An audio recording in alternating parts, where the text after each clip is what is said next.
Okay. Well, hello, friends. Sorry for the late start. We had some technical difficulties here, but welcome back to the EDOW Roundtable. We are back after a summer break, and we're glad to get this back up and running this fall. My name is Jason Evans, and I am the Young Adult Missioner for the Episcopal Diocese of Washington. And today we will be talking about family services, and I'm joined by Eman Green, Diocesan Youth and Family Missioner, the Reverend Rose Duncan, who is the Senior Associate Rector of St. Columba's, and we are hoping that a couple other people might be able to join us sooner or later. Those two would be Deacon Sue von Rottenkranz, the Christian Formation Coordinator at St. Dunstan's, and we're hoping to get some technical difficulties worked out so that Sandy Miller, who is a parishioner at St. Peter's Poolsville, to join us for the conversation. Thanks to all of you for being here and for being patient with all of the difficulties. Let's take a minute to introduce a couple of you. Man, would you introduce yourself and tell us a little more about what you do? Absolutely. My name, as Jason said, is Eman Green, and I'm the Youth Missioner for the Diocese of Washington. Part of my responsibility is to help congregations with youth and family ministry, to consult with them with congregational vitality in that area. Another part of it is to help with Camp EDOW, and then also to talk about people that they hire and fire for congregations in youth and family ministry. Glad you're here. Thank you. Sue, you joined us. We're so glad you're here. Yay! Would you tell us a little bit about what you do over at St. Dunstan's? Sure. As you said, I'm the Christian Formation Coordinator, and that means I'm responsible for ministries and formation ministries specifically from birth to death, you know, the womb to tomb thing. My responsibilities not only include formation, but I'm also, because I'm a deacon, I also do a lot of work with our liturgical programs, specifically with our family service that we have each Sunday. Great.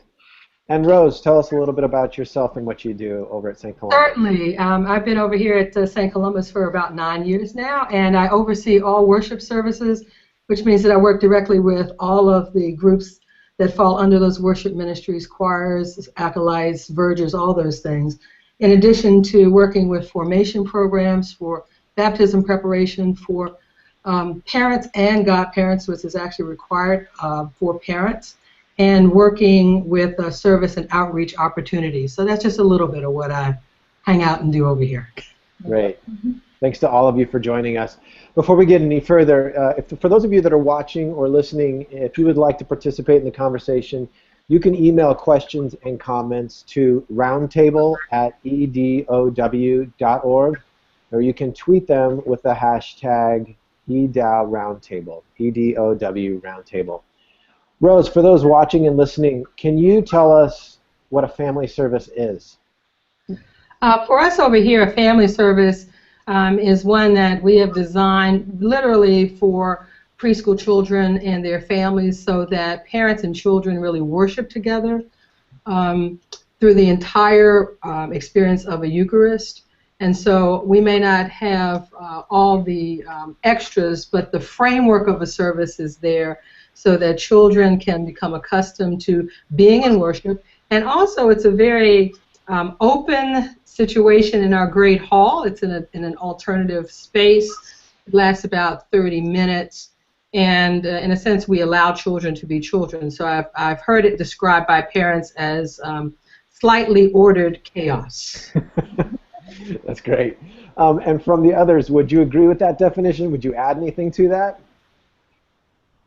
Well, I would say that ours is a little bit different in the sense that we actually call our service a service for young families. By that, we primarily mean anybody with children under fifth grade and under. But we still have youth and older adults, both single and married, who attend that service as well. So it's a real generational mix. Mm-hmm. But primarily the worshipers at our service are parents and the children that they have under the age of 11 or 12. Okay. I would say our service is specifically designed for that age category. We have a sermon that's directed at children on the floor. And it is, there's nothing else held in conflict with it. So it happens as a standalone service on a Sunday morning. So there's not another service going on during the family service? No, it's totally, yeah, it's totally separate. Okay. I want to ask kind of a why question. And Aman, I'll address this to you. When done right, what do family services accomplish, or what do they do?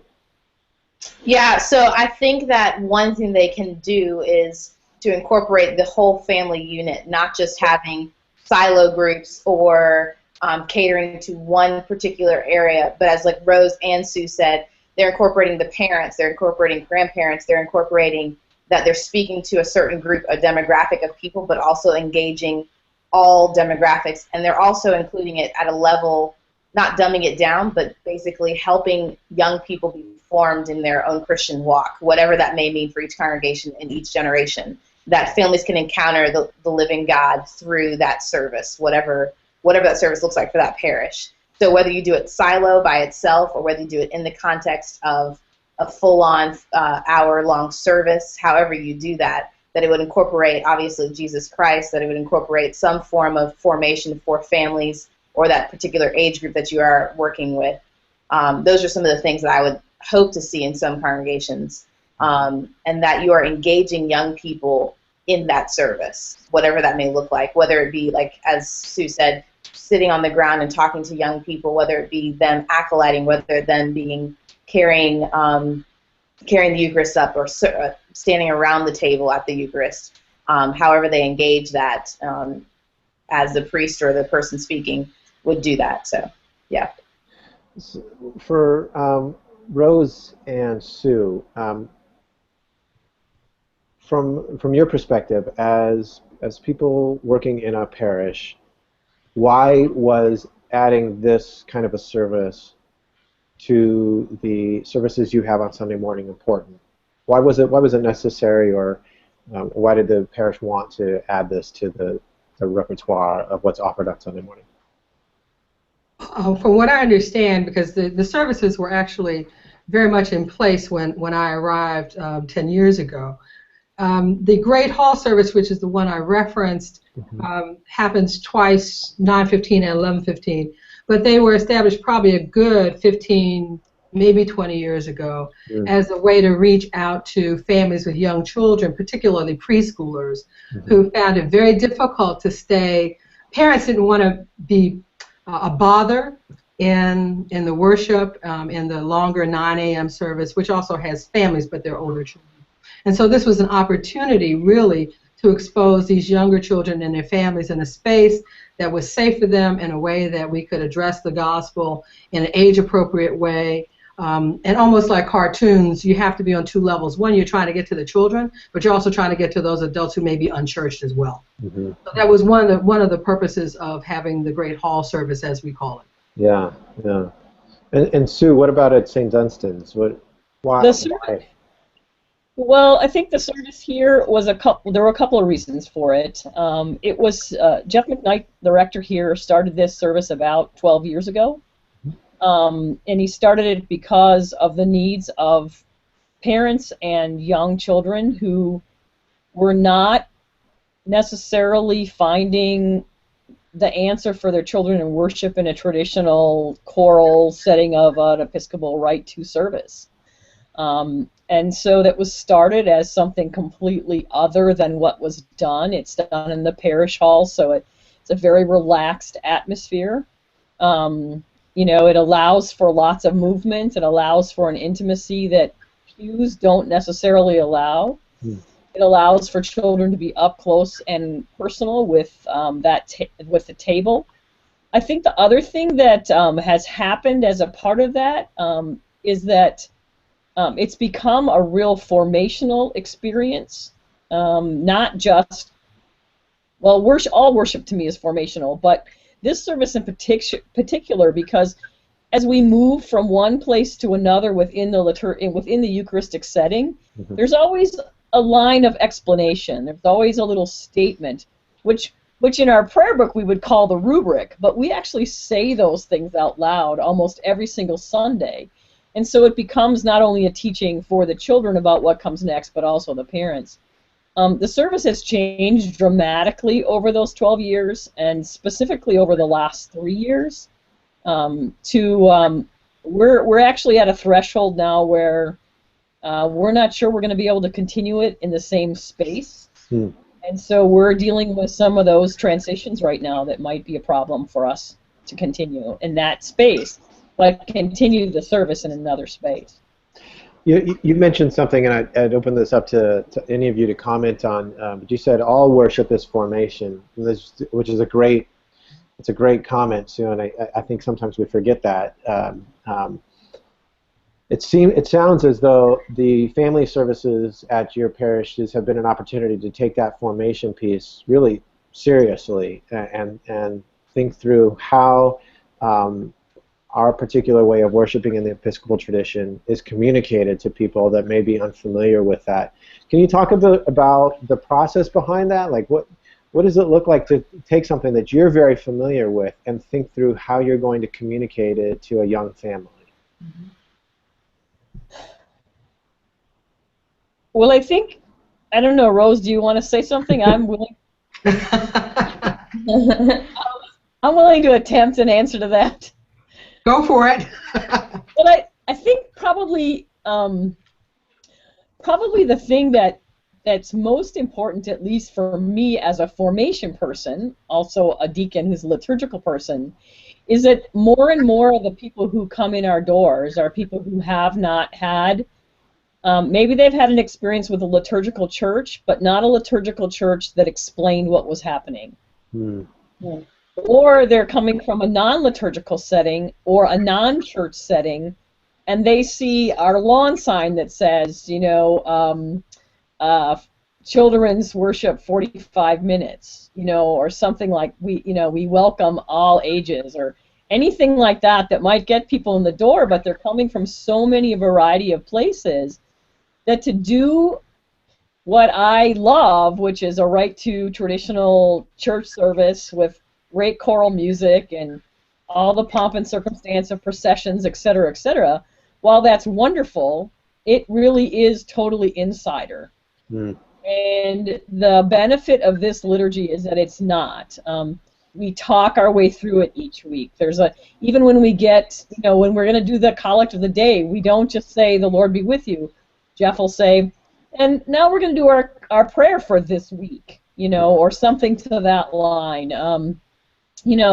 So that we're constantly phrasing and educating both children and parents about what it is we're doing within the context of the liturgy, besides talking about the biblical story of the week, besides teaching new music or sharing music that we've done before.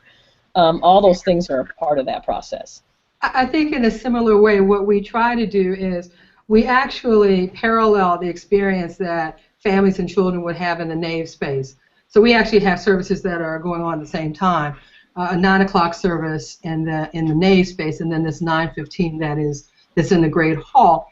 And so we're also using color and all the senses with children, so the banners that reflect the seasons, referring to those things, having a small procession into that little area, including all those pieces that are really paralleling what happens when they get older and then hopefully move into the nave space for an hour-long service. But it's really important for us to keep it to about 35 minutes because we realize children's attention span.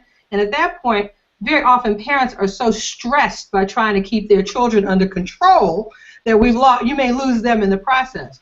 So we really work to have gathering songs, even a song of praise, and short songs using 1 or 2 verses repeatedly, those things that have movement to them, to really engage the body in the process of prayer as well. And we understand on some level that's getting a little energy out of them too.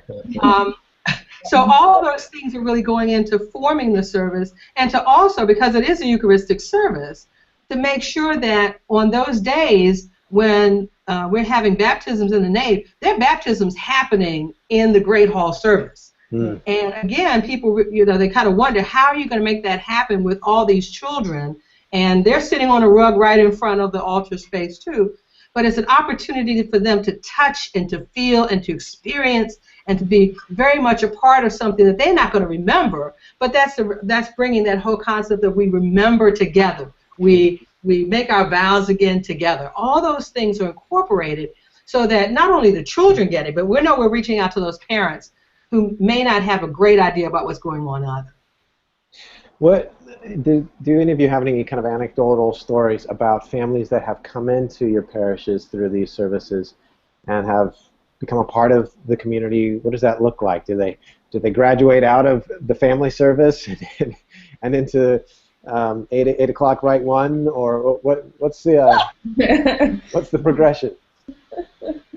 Well, for us, it actually isn't designed at this point to be a progressive process, and this is creating some, because our service isn't primarily for, as Rose is talking about, a service primarily for preschool children.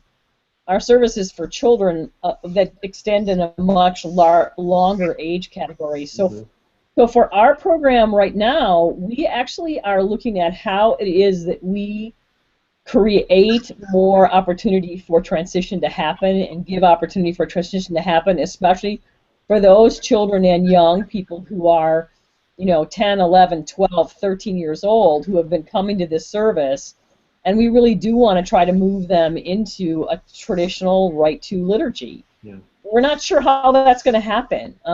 We are also dealing, this service has become our growth place in this parish. When I arrived here, and this isn't about me, but when I arrived here 2 years ago, this service was averaging 25 people at it. We're now averaging somewhere between 55 and 65, and last Sunday we had 87 people. And this is where our growth is happening, and we're not sure where we're going. We're really in a big question mark right now about what that means for us. It's a great problem to have, but it is a reality for us. Yeah. In our situation, it really is a progressive piece. We know that the Great Hall is an entry point for families with young children. Very often a neighbor will say, I'm going to church and this is great service that allows our kids to be kids. And so what we purposefully do during the summer is that we move this Great Hall style service into the nave space, so that children and their families get to claim that new space as the primary worship place for them. So that there are some children who are at that age, if they're 3 or 4, and they really need to start moving over into the nave with their family. They have the opportunity to become familiar with that space all summer long, experiencing the same type of worship that we have in the Great Hall. So it's the same service, just moved to a different location so that they can have an opportunity to claim that space. Now, many families are able to move and make that transition in the fall, which we encourage.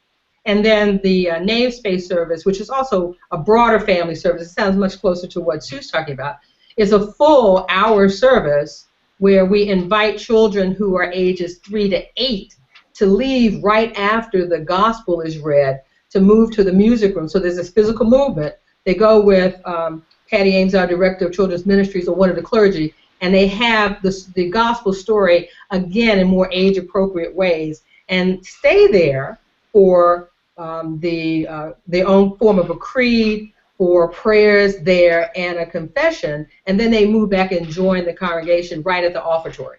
So we're trying to help families not only enter into our services and what it means to be part of a community, but then help them grow appropriately as their children are progressing, and actually as they're progressing into the broader service of a 9 a.m. Rite 2. In both instances, it seems to me that there's really kind of a long view here. This is, which is what formation is about, right? It's a journey. It doesn't happen overnight, and that seems really appropriate. I like that. How have these services impacted the rest of the life of each of your parishes? Have there been lessons learned in these family services that you've adopted into the other services in your parish, or anything in that regards? What have you learned in the rest of your congregation's life from these services? Well, one of the things that we try to do is to overlap some of the music that we may experience in the Great Hall service. We try to bring those selections into the nave space, and vice versa, so that there's a comfort in making the transition in particular. And we realize that the Great Hall service is really an entry point for many families. So we have a nursery school, and there's some members who are part of that nursery school. There are also people in the community who go to the nursery school and then realize, oh, there's a church attached to it. and then they find their way in. So we found that this is a really significant entry point, and to really work with families to let them know they're supported, and we're working on their formation as well as their children's formation in the Christian community. I don't know if do you want an answer to that? Yes, please. For us, it's a very different in the sense that we only have 2 services in this parish right now. One is this 9 o'clock service, and one is our traditional Eucharistic service. Actually, there's been some tension between those 2 services. Not tension on a part of the young family service, but tension on a part of the traditional service, many of the traditional service participants. And that has come as a result of, I think, some jealousy, for lack of a better word, and some misunderstanding about, well, they see all this growth happening and they see all this happening with children, et cetera, et cetera. So for us, it's almost become a contention point. And so part of what we're trying to do on various times throughout the year is bridge those 2 communities. Our 9 o'clock service does sometimes happen in the nave, but most of the time it takes place in the parish hall. But for example, last Sunday was our opening year of program activities, and so what we had was we had an all-parish meal between the 2 services, where we bring those communities together to try and get people to know each other and to learn from each other and to see each other, because otherwise there are these 2 separate services that, you know, never the twain really meet. And that's so we're trying to bridge that a little bit, and but that's part of our struggle, because it's not only an entry point service; it's service that stands alone, completely by itself, creates that dynamic for us right now. The other helpful thing that we've had is recognizing families who are very committed to coming and try to include them in our welcome ministry, which is much more broad. So they become part of a group of people who are welcoming others who come in regardless of what service they enter through. And so to try to involve them in that process. Yeah, integrated into the rest of the congregation's life. That's good. What resources would you each recommend for those that are interested in family services? Wow. Well, now. You're on your own, I guess, if you're interested in family services. Well, I have a couple. This is not, I mean, this one I'm about to mention, it's by Marva Dawn. Any reading of hers, which it would be a good resource in questioning whether to have what type of services you're going to have. And so one of her books is How Shall We Worship, is by Marva Dawn, and then the other one is Reaching Out Without Dumbing Down, is another one of hers. So it kind of like pushes back on some of the styles in which we do family ministry or family worship or some things like that. But it's always good to have that kind of feedback. The other one is that I have would be Parenting in the Pew, Guiding Your Children to the Joy of Worship. And it's by Robbie Castleman. That's one. Those are the 3 books that I recommend. Thank you. Thank you. Well, in terms of resource, I hope that anyone who would want to have a copy of anything that we do, we provide that. People ask all the time, and we're happy to share the outlines of our bulletins and what we do, and the music sources. We try to use a broad sense of music across our hymnody. So, you know, anyone who wants to be in touch, I know I could open a floodgate, but that's all right. We're very happy to share and see how it may work in your situation. So. Great, thank you. I agree with Rose completely on that, and we've actually done that with people across the country already. one of the gifts is our rector has an ability to write music, and so we've shared, for example, we not do a traditional creed at this liturgy, because obviously that eliminates anybody who can't read or who hasn't learned to read, especially at the pace that we say the creed in most of our services. So he's written actually 3 different creed songs that we've shared with multiple people across the country. We're willing, that the Eucharistic service setting that we use. Also, I would invite people to attend, if they're really serious about trying to create something like this, to attend one of the churches near them that might be doing that. They're welcome here. I know they're welcome at St. Columba's and other places, but I think each place is a little different, and so it really depends upon what the focus of your liturgy is. If it's a standalone service like ours, that's different from being an entrance worship experience like they're having at St. Columba's, which is a great thing, but we couldn't do that here. We don't have the staff or the space availability to run things simultaneously that they have there.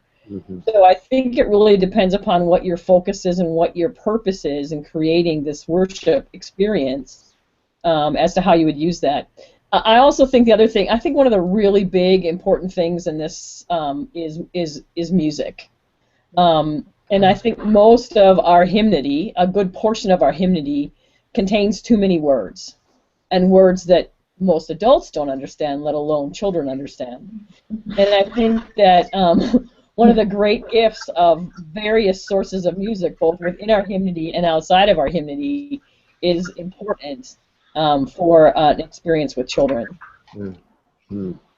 We will get some resource links from each of you. I would add to the list of churches to check out with family services.